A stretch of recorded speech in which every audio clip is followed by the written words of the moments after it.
বান্দা যারা হবে তারা বলবে আল্লাহ আমার রব, এই রবি আমার সব, দমে দমে তন মনে তারি অনুভব। যারা মুমিন বান্দা বলতে পারে রব্বি আল্লাহ, এক নম্বর প্রশ্নের উত্তর মুমিন বান্দা বলে দিয়ে বলবে ইয়া রব, তুমি আমাদের রব, তুমি ছাড়া দুনিয়াতে কার গোলামি করতাম না।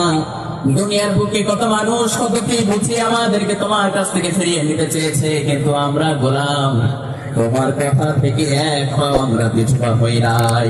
আমাদের জান, আমাদের সম্পদ, আমাদের মাল সব কিছু আমরা তোমার রাস্তায় ব্যয় করেছি, তারপরেও তোমার দিন থেকে এক পাও পিছপা হই নাই। এজন্য কঠিন কবরে প্রশ্নের সম্মুখীন যখন হয়ে যাবে যারা রবের পথ নির্দেশন করেছে, যারা রবের পথে চলেছে, কবরে যখন দুইজন ফেরেশতা এসে প্রশ্ন করবে, আর সাথে সাথে মুমিন বান্দা বলে দিবে আল্লাহ আমার রব।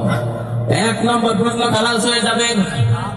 দুই নম্বর প্রশ্ন এবার করা হবে ওমান নবী, দুইজন ফেরেশতা এসে বিশ্বনবীর চেহারাটা সুন্দর করে হাতের তালুতে দেখাবেন, দেখিয়ে বলবে মান হাজার রজুল ইয়া মাইয়াত, হে কবর তুমি শোনো, হে কবরের মাইয়া তুমি শোনো, এই লোকটাকে তুমি কি চেনো নাকি?